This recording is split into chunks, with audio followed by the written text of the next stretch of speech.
இயேசு கிறிஸ்துவின் இனிய நாமத்தில் உங்களை அன்போடு வரவேற்கிறேன். ஒரு வசனம் உங்கள் நாளை மாற்றும்.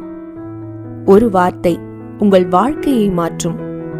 வாருங்கள், இன்றைய ஜீவன் தரும் தேவனுடைய வார்த்தையை தியானிப்போம்.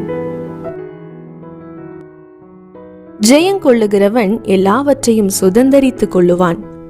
நான் அவன் தேவனாயிருப்பேன், அவன் என் குமாரனாயிருப்பான்.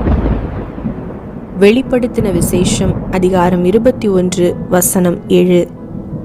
கிறிஸ்துவுக்குள் அன்பான தேவனுடைய பிள்ளைகளே, இன்றைய வேத வசனம் நம் வாழ்க்கைக்கு மிகப்பெரிய நம்பிக்கையை கொடுக்கிறது. ஜெயங்கொள்ளுகிறவன் எல்லாவற்றையும் சுதந்தரித்துக் கொள்ளுவான்.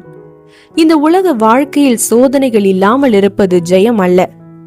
சோதனைகள் வந்தாலும் தேவனை விட்டுவிடாமல் கண்ணீரின் நடுவிலும் விசுவாசத்தை காத்து கொண்டு போராட்டத்தின் நடுவிலும் தேவனை பற்றி கொண்டு நிற்பதே உண்மையான ஜெபம். அன்பானவர்களே, நீங்கள் இன்று ஒரு போராட்டத்தில் இருக்கலாம். பல முறை முயற்சி செய்தும் வெற்றி கிடைக்காமல் இருக்கலாம். இனி என்னால் முடியாது என்று நினைக்கலாம். ஆனால் தேவன் இன்று உங்களிடம் சொல்லுகிறார், விட்டு விடாதே, தொடர்ந்து நிலைத்திரு. நீ ஜெயங்கொள்ள வேண்டும். ஒரு ஓட்ட பந்தயத்தில் இலக்கை அடையும் வரை ஓடுகிறவனுக்கு தான் பரிசு கிடைக்கும். அதுபோல கிறிஸ்தவ வாழ்க்கையிலும் பாதியில் நின்று விடாமல் இறுதி வரை விசுவாசமாக ஓட வேண்டும். சோதனை வந்தாலும் ஜெபத்தை விடாதீர்கள்.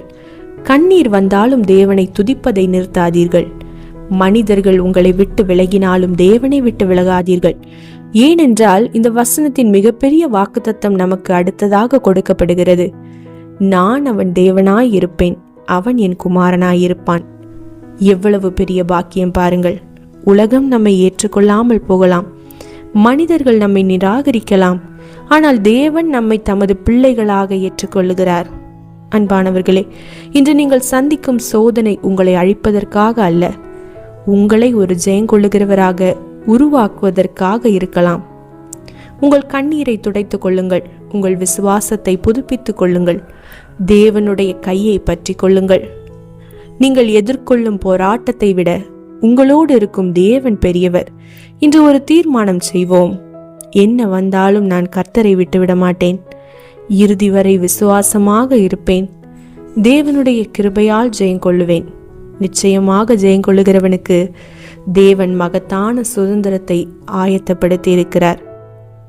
ஜெபம் செய்வோமா? அன்பின் பரலோக பிதாவே, எங்கள் வாழ்க்கையின் ஒவ்வொரு சோதனையிலும் உம்மை பற்றி கொண்டு ஜெயங்கொள்ளும் விசுவாசத்தை எங்களுக்கு தாரும். சோர்ந்து போகும் எங்களை பலப்படுத்தும். விழும்போது தூக்கிவிடும். இறுதி வரை உமக்கு உண்மையுள்ளவர்களாக வாழ கிருபை தாரும். உம்முடைய பிள்ளைகளாக வாழ்ந்து நீர் ஆயத்தப்படுத்திய சுதந்திரத்தை நாங்கள் பெற்றுக்கொள்ள எங்களை வழி நடத்தும். இயேசுவின் நாமத்தில் ஜெபிக்கிறோம்.